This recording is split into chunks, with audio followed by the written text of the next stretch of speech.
Assalamu alaikum warahmatullahi wabarakatuh.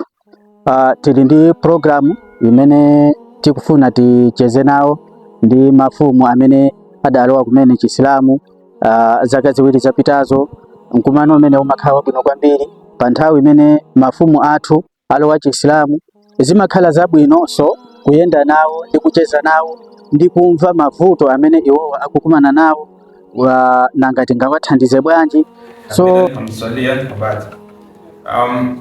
ineso kuti ndizanga zambirayi chimene afuna ndi akule ndi kukumbutsana chifukwa Mulungu akuyankhula mu Qur'ani yake kunena kuti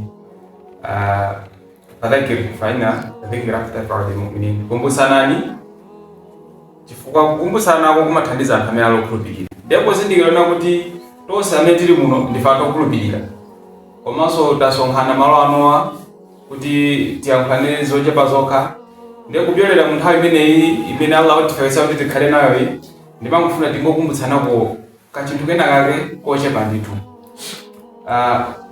Likoyamba ndi funso limene akutifunsa ndi Allah kuchokera mu Qur'ani yake, akutifunsa kuti hal yastawi alladhina ya'lamuna walladhina la ya'lamun, kodi angafanane amene alozindikira ndi amene alosazindikira?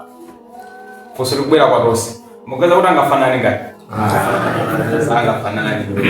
sangafanane nde pozindikira ona kuti sangafanane munthu amene alozindikira ndi amene alosazindikira.